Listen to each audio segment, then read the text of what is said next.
আসসালামু আলাইকুম। এই যে সবজিটি দেখতে পাচ্ছেন, এটি কখনো কেউ দেখেনি, চেনে না বা এটির সাথে পরিচিত না এরকম মানুষ পাওয়া খুবই কষ্টকর। আর এই সবজিটি বাচ্চাদের ভীষণ প্রিয়। এটিকে বাংলায় ঢেঁড়স বলে এবং ইংরেজিতে ভেন্ডি অথবা লেডিস ফিঙ্গার বলা হয়। ঢেঁড়সকে নিউট্রিশনের পাওয়ার হাউসে বলা হয় এবং এতে রয়েছে প্রচুর পরিমাণে ভিটামিন এ, সি এবং কে। এছাড়াও এতে রয়েছে প্রয়োজনীয় মিনারেলস যেমন পটাশিয়াম, ম্যাগনেসিয়াম, আয়রন, ক্যালসিয়াম ইত্যাদি। এবার আমি আপনাদের সাথে শেয়ার করব নিহান কিভাবে ঢেঁড়সের সাথে পরিচিত হলো এবং হঠাৎ করে ঢেঁড়স ওর প্রিয় খাবার হয়ে গেল। তো কিছুদিন আগে আমাদের একটা দাওয়াত ছিল এবং আমরা সেখানে যাই। অনেকগুলো খাবারের মধ্যে একটি খাবার ছিল ঢেঁড়সের তরকারি। তো ওই আত্মীয়টা আমাদেরকে বলে যে আমার বাচ্চাকে আমি একটু ঢেঁড়সের তরকারি দিয়ে যেন খাওয়াই। তো ওনার কথা মতো আমি একটু নিয়ে ওকে প্রথম ট্রাই করি। আমি চিন্তায় ছিলাম যে নষ্ট করে কিনা বা খাবার মুখে নেয় কিনা বা খাবে কিনা, কিন্তু না, ও খেয়েছে। খাওয়ার পরে ও নিজে থেকে আবার সেকেন্ড টাইম চাইছে এবং আমি ওকে আবার খাওয়াইছি। তারপর থেকে ও ঢেঁড়সের সাথে পরিচিত।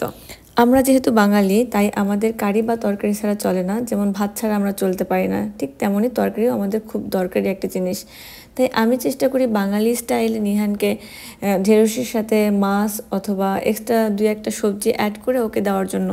নিহানকে আমি যতবেলায় ঢেঁড়সের তরকারি দেই না কেন, ও কখনোই খাবারটা নষ্ট করে না, সম্পূর্ণ খাবার নিজে থেকে খেয়ে ফেলে। এর বেশ কিছু কারণ আমি খুঁজে বের করেছি। তার মধ্যে প্রথম হলো ঢেঁড়সের তরকারি একটু পিচ্ছিল টাইপের হয়। তাই আমরা যদি বাচ্চাদেরকে ঢেঁড়সের ভর্তা অথবা তরকারি দেই, তারা ইজিলি খেতে পারে এবং হজমে কোনো সমস্যা হয় না। যেহেতু হজমে কোনো সমস্যা হয় না, সুতরাং ওদের পটিতেও কোনো সমস্যা হয় না। সবচেয়ে বড় ব্যাপার হলো ঢেঁড়স একটি সহজলভ্য সবজি, যা কিনা সব জায়গাতেই পাওয়া যায় এবং অনেকে চাইলে বাসায় চারা লাগাইতে পারে। আর একটা ঢেঁড়স গাছে অনেক ঢেঁড়স ধরে, যা কিনা বাচ্চাদেরকে ইজিলি খাওয়ানো সম্ভব। এবার আমি কথা বলবো ঢেঁড়স খাওয়ার উপকারিতা কী কী।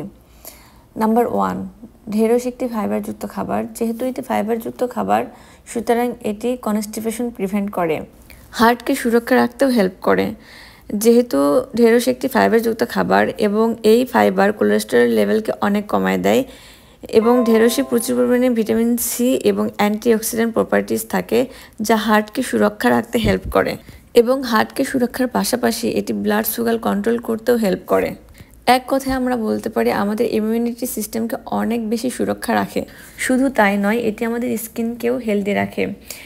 ঢেঁড়সের যে ভিটামিন সি এবং অ্যান্টিঅক্সিডেন্ট থাকে, এটি কোলাজেন প্রোডাকশনে হেল্প করে আর এই কোলাজেনটা আমাদের স্কিনের জন্য অনেক হেল্পফুল।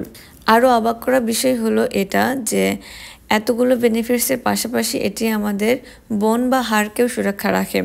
ঢেঁড়সে থাকে প্রচুর পরিমাণে ভিটামিন কে এবং ক্যালসিয়াম, যা আমাদের হাড়কে মজবুত রাখতে হেল্প করে। যারা কিনা অতিরিক্ত মোটা বা স্বাস্থ্যবান, তাদের জন্য একটি সুখবর, সেটি হচ্ছে এই ঢেঁড়স কিন্তু ওয়েট কমাতে হেল্প করে, কারণ এতে থাকে লো ক্যালোরিজ এবং হাই ফাইবার, যেটি ডায়েটের জন্য একটি প্রপার খাদ্য। আমরা অনেকেই হয়তো জানি না যে ঢেঁড়স চোখের জন্য অনেক উপকারী, কারণ ঢেঁড়সে থাকে ভিটামিন এ এবং বিটা ক্যারোটিন, যা চোখের জন্য অনেক হেল্পফুল। গর্ভবতী মায়েদের জন্য ঢেঁড়সের স্বাস্থ্যকরী উপকারিতা। গর্ভাবস্থায় অনেক মাকে ডাক্তার ফলিক অ্যাসিড নামে একটি সাপ্লিমেন্ট দিয়ে থাকেন। যে মায়েদের ফলিক অ্যাসিডের ঘাটতি থাকে অথবা ফলিক অ্যাসিডের লেভেলটা অনেক কম থাকে, তাদেরকে সাপ্লিমেন্ট হিসেবে এই ফলিক অ্যাসিড দিয়ে থাকেন। ঢেঁড়সের প্রচুর পরিমাণে ফলিক অ্যাসিড থাকে, যা গর্ভবতী মায়েদের জন্য খুবই উপকারী। ঢেঁড়সের এই folic acid neural tube defects প্রতিরোধ করতে হেল্প করে গর্ভবতী মায়েদের ক্ষেত্রে। এই নিউরাল টিউব ডিফেক্টস বা এনটিডি শিশুদের মস্তিষ্ক এবং মেরুদণ্ডের বিভিন্ন জটিলতার কারণ হতে পারে। ঢেঁড়স কীভাবে খাওয়া যেতে পারে? আমরা যেহেতু বাঙালি, আমরা সাধারণত ঢেঁড়সকে ভাজি, ভর্তা অথবা তরকারি করে খাই। ঢেঁড়স নিয়ে এতক্ষণ বকবক করতে এটা বলতেই ভুলে গেছি যে নিহানের যে খাবারগুলো অনেক বেশি প্রিয় বা ওর যে খাবারগুলো অনেক বেশি ভালো লাগে, সেই খাবারগুলো ওকে যখন আমি দেই তখন ওকে আমার বলতে হয় না যে আসো খাও। বলো আমি আমি খাবো। আগে বলো বিসমিল্লাহ। খাবার নিয়ে বাচ্চাদের সামনে কখনো নেগেটিভ কথা বলবেন না, কারণ আমি আমার ব্যক্তিগত লাইফের একটা এক্সপিরিয়েন্স শেয়ার করব। সেটি হচ্ছে যে ছোটবেলায় আমি নিজে খুব খাবার নিয়ে জ্বালাইতাম এবং যে কোনো খাবার দেখলে ঘ্যান ঘ্যান করতাম। আমি নিজেই তো খাবার খেতে চাইতাম না, তার উপরে আমাকে যদি নতুন কোনো খাবার দেওয়া হতো তাহলে আমার অভিভাবকরা এভাবে বলতো যে ও তো খাবে না বা ও তো খায় না, ও কি এটা খাবে? এই নেগেটিভ জিনিসটাই আমার ভিতরে কাজ করতো এবং আমি খেতে চাইলেও বলতাম যে খাবো না। আবার বলো আলহামদুলিল্লাহ, বলো জোরে বলো আলহামদুলিল্লাহ। সুতরাং খাবার নিয়ে সবসময় বাচ্চাদের সামনে পজিটিভ কথা বলবেন, দেখবেন ওরা নিজে থেকেই খাবার খাবে।